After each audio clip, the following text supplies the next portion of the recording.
Today it's my very great pleasure to introduce to you Mary Choo. She's an occupational therapist, kinesiologist, and now she's a healing and mindfulness practitioner with over 25 years of experience. And she's very, very passionate about people's wellness and me time, and she's going to share with you today all about that. So over to you, Mary.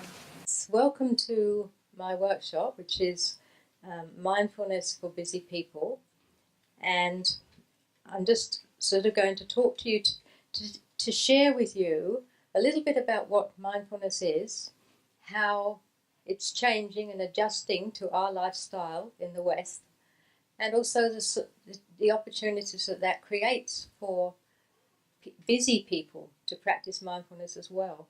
Mindfulness is traditionally something came over from the East, and you would sort of think of spending about at least half an hour doing it, but that is possible. That is possible. It is changing now. You can actually do it for short periods, and that's really what I'm going to talk about today. How you yourself could actually fit it into your busy life in about 5 or 10 minute sort of sections. So first of all, just to get me enlightened, how many people have actually had any experience of doing mindfulness? Well, thank you, quite a few. And have other people had experience of doing sort of using meditation practices? Yeah. Mindfulness and meditation are both come over from the East, and mindfulness is particularly focused on the present moment, which is the factor that I think people over here really, we over here really need help with. So I will just read out a description of what is mindfulness.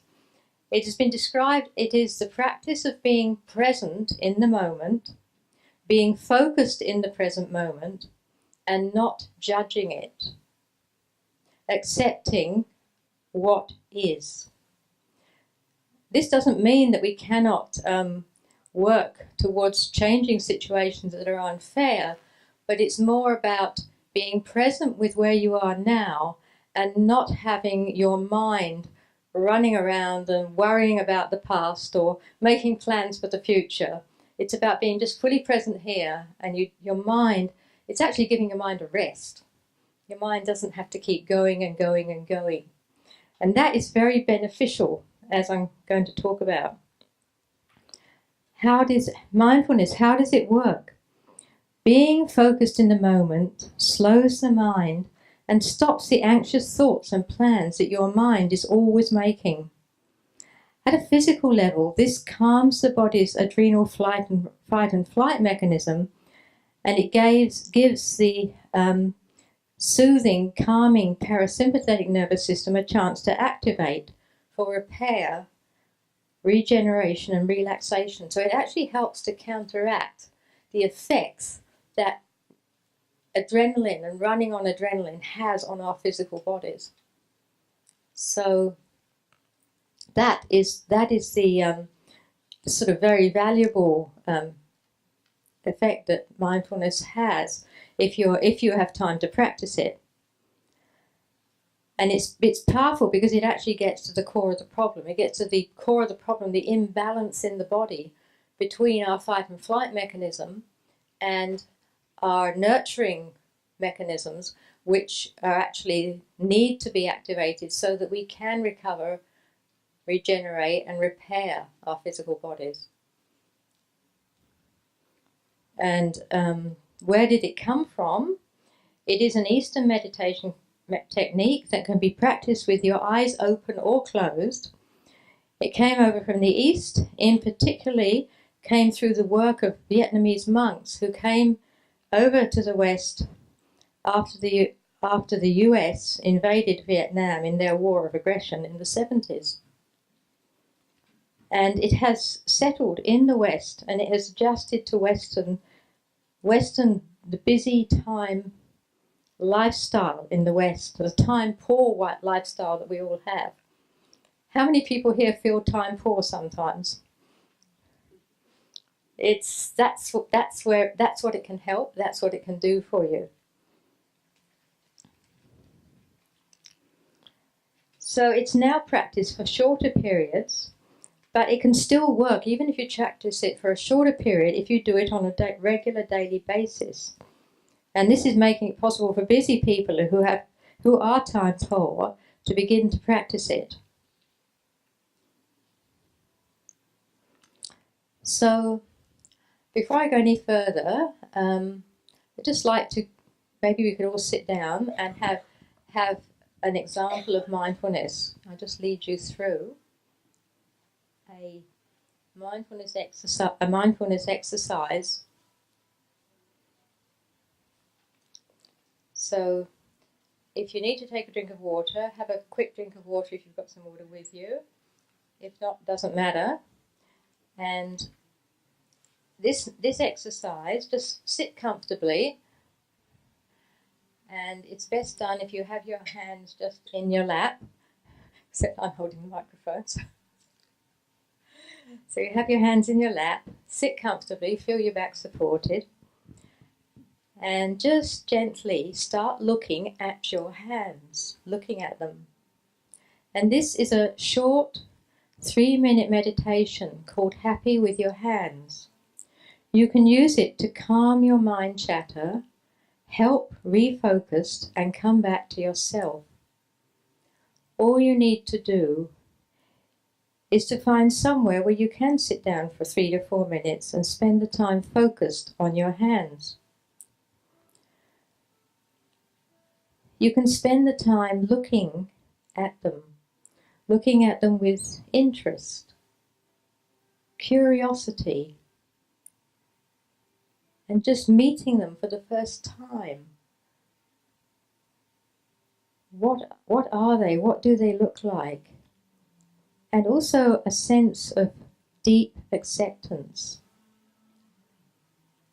Looking at your hands like this is giving your mind a break.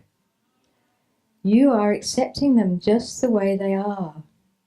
There is nothing that your mind has to do, nothing that it has to fix or manage or criticize or judge. Looking at them like this creates a small space of silence where you can relax looking at your hands. So just let your hands rest on your lap and look at them with interest and curiosity. If you find yourself thinking that your nails need cutting or your fingers are too short, don't think about them like that. Just look at them and accept them just the way they are.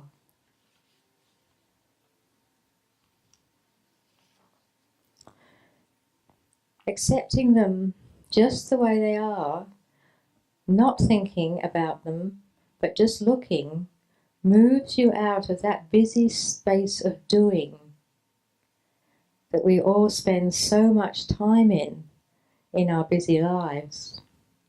It moves you into a space of just being present in the moment. Just look at them and focus on what they feel like. Do they feel relaxed or tense or tired or anxious? Just tune in for a minute and get a sense of what your hands are feeling, what sensations you are feeling just looking at them. However they feel, just accept them just like that and sit with the feeling. No need to do anything to change it. Your hands are okay just the way they are.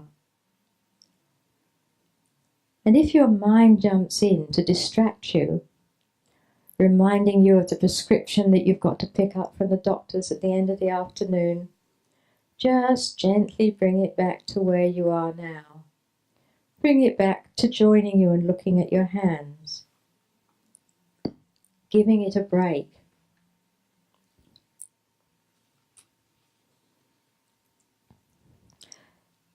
Let the feelings be there. And now relax each time you breathe out. Relaxing each time you breathe out, taking a breath in, and then as you breathe out, feeling your whole body relaxing. Feel that feeling of relaxation spreading throughout your body. Breathing in, and then as you breathe out, let the relaxation spread throughout your body. And feel your body beginning to feel more relaxed each time you do that. Breathing in and breathing out. Relaxing and letting go as you breathe out.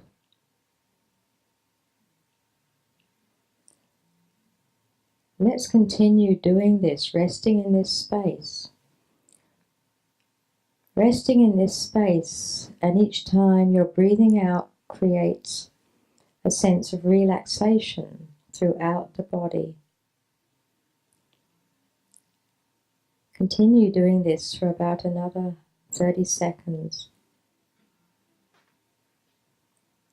Looking at your hands, feeling accepting of them, remembering how they help you. They deserve a break, and you deserve a break too. Just breathe in and breathe out and relax.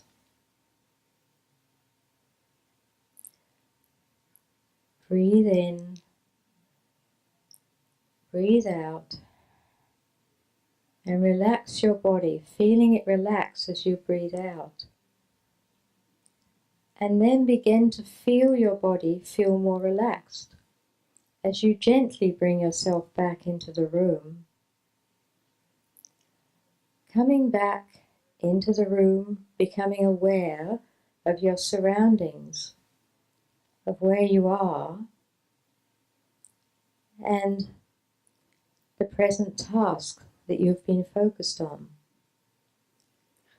Looking at your hands in this way, with interest and curiosity and acceptance, gives your mind a break. There is nothing for it to worry about, nothing for it to manage, nothing for it to criticize, and nothing for it to judge.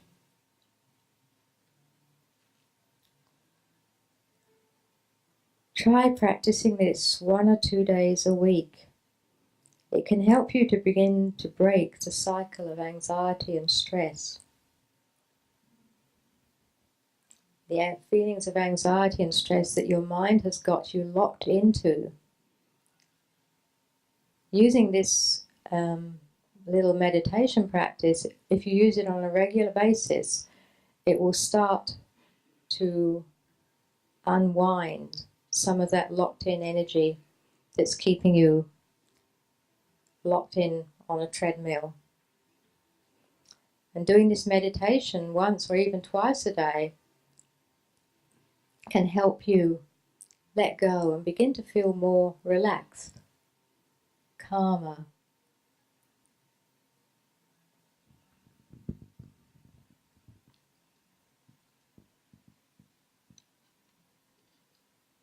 So how did that feel for people?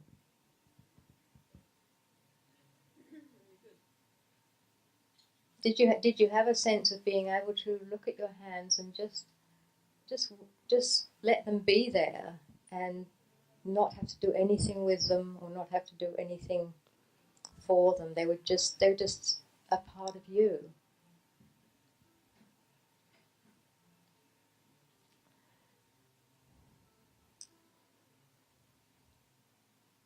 Put that away.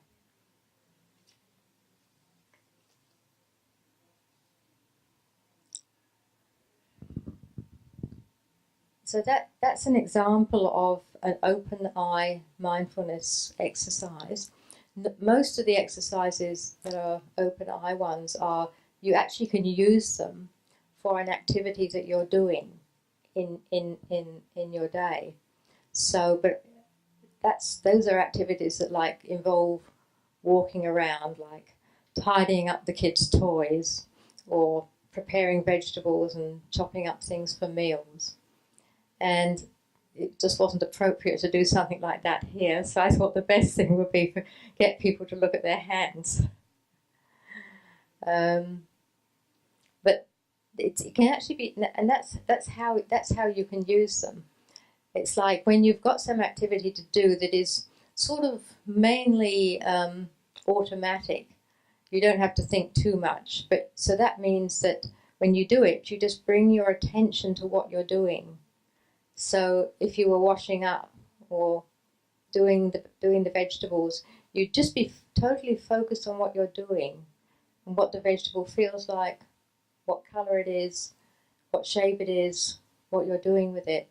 And it just is a way of doing activity without having your mind multitasking and planning a lot of other things while you're doing it. And in actual fact, recent research has started to show that when you can do things like that in a mindful way, you actually do get things done better because you're only doing one thing at a time. And the other big plus to it is at the end of the day, you don't feel wired and exhausted the way you do when you're multitasking. You really feel tired and a bit out of it by the end of the day. So it's actually very energetically, beneficial.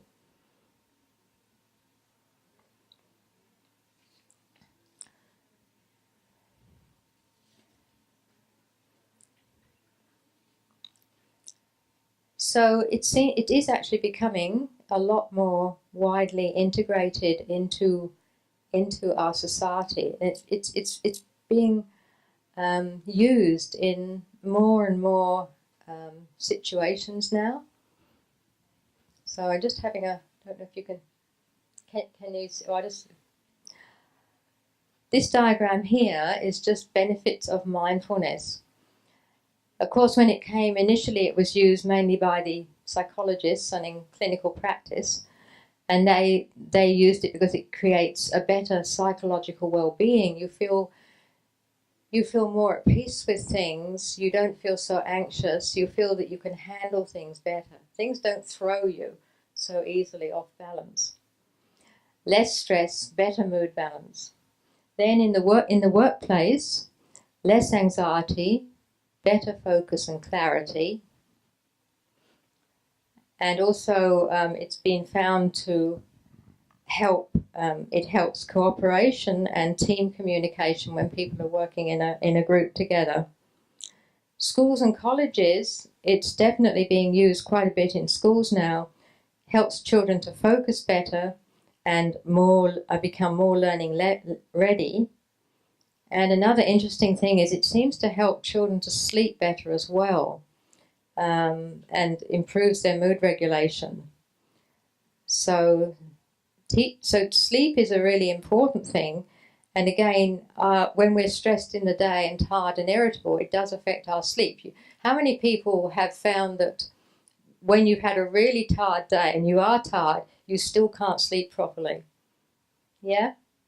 Well, that is exactly what it is. And why can't you sleep properly? It's because our mind is still running over everything that happened in the day.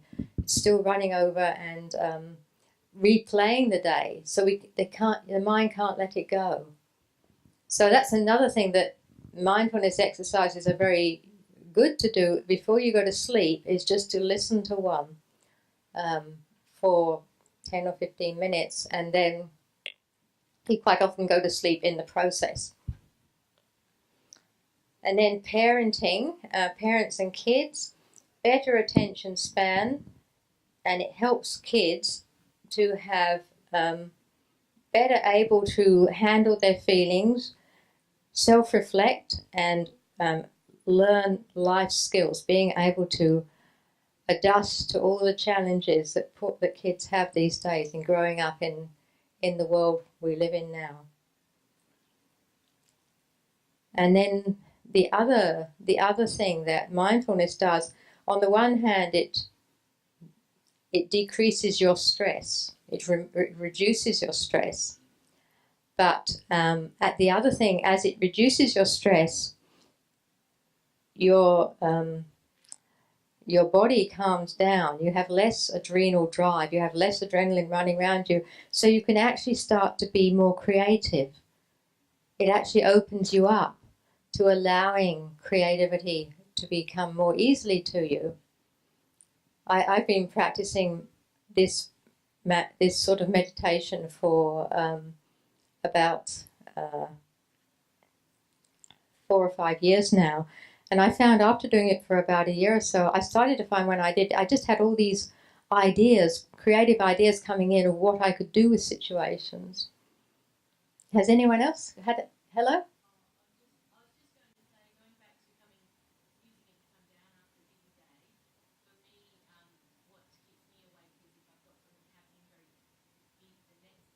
Yep.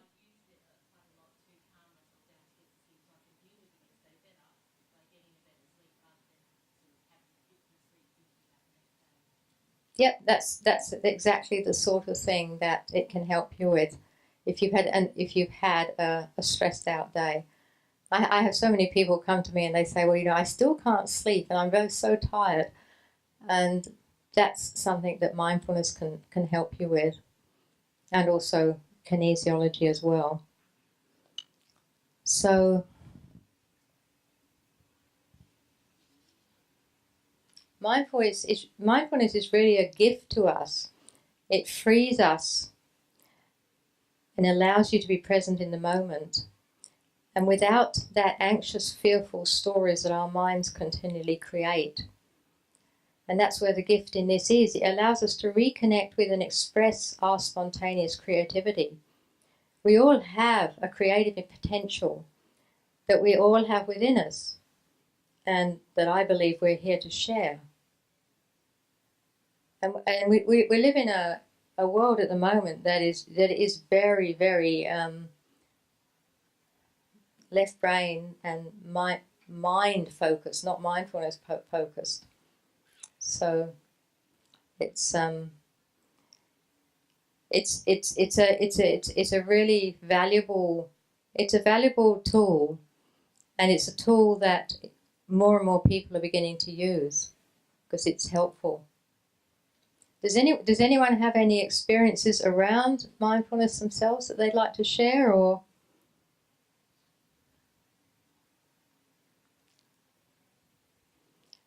How many people have actually tried to do some sort of like meditation or mindfulness technique, and they've done it for a bit, and after a while it seems that it's they've sort of dropped it, or there wasn't time, or any people? How many people? Any people like that? Quite a few. Well, that's the other thing I'm going to talk about today, because when you want to do meditation and you're busy, the problem is finding the time to do it. And that's what I call finding me time space. Finding those little slots in your day, even if it's only 5 or 10 minutes, what could you do in them? And that's exactly what this type of mindfulness exercise is geared for. You can actually slot it into one of those little slots that come in. Examples of could be you're at school waiting to pick up the kids, and you've sort of, if you drove there about 5 or 10 minutes early and parked yourself, you could just have a little bit of time just to tune in and do that for yourself. I mean, other sorts of examples are in the gas station, if you drive off and you just drive off. A lot of people meditate in their cars these days, Drive the car somewhere, park it, and then you've actually got, providing you've turned your mobile phone off, you've got no one who's going to talk to you, or nothing you have to do. It's perfect actually for doing mindfulness in the car. It's just being realistic about the things and realistic about what we need to do to actually get a space for ourselves. And it's important to get a space for ourselves because we all have a creative potential in us. And we have such busy lives that we are constantly sorting out, coping, supporting other people. There seems like there's never much time for me. How many people find that there doesn't seem to be a lot of time for them? It just for them is to do something that you love to do. Yeah. And how many of you do have things in your life that that dream that you would always like to do, but you're locked into a 9-to-5 job, or you're locked into a sort of course that that you've committed to, and there's this niggling feeling at the back, but I would really like to do a bit of something else as well. Does anyone have that sort of feeling?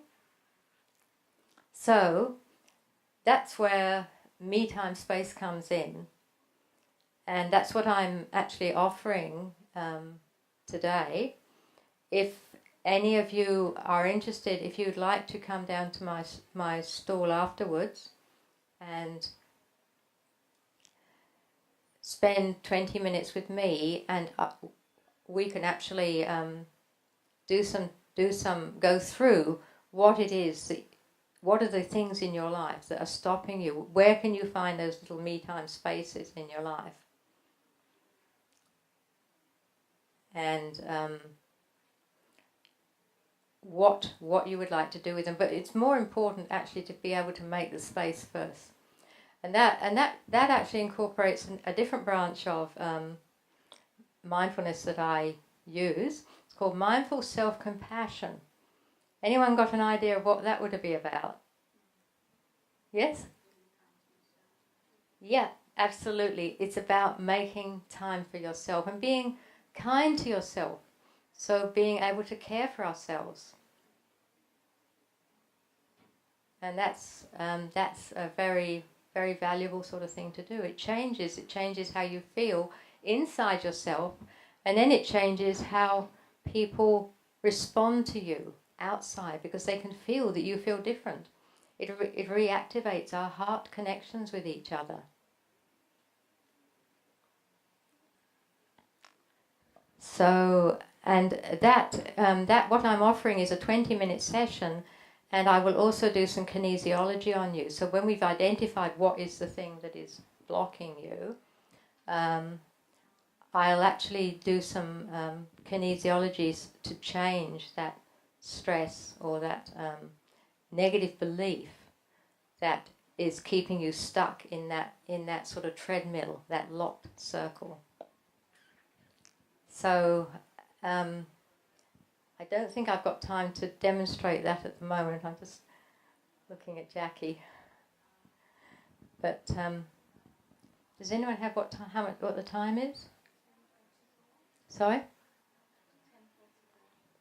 10:40. Yes, it's about half an hour. So, but you'll all have found a little blue leaflet on your chair, and that's about, if you want to come down and see me, you're very welcome. I'm offering it as $20 for a 20-minute session, and that would involve some kinesiology and clearing whatever the belief is, or the person is, or the situation is that means you can't make time for yourself. That is my primary aim when I work with people, around people wanting to do mindfulness. That's what you've got to help people to do first, and then you can have the time to sort of actually learn how to do this and how to support yourself. And because I really want you to be able to have this opportunity, if it feels the right thing for you, if you can't manage $20, I'm happy to accept a donation, because I really, really, really believe, and I really, really want to support people in having time for themselves. So I think that's probably the end of my talk today. And as you said, on the piece of paper, you can actually fill in your details and give them to me to be, or give them to Fiona. And you can also book with her to make a time if you wanted to come and do a session with me if you wanted. Thank you.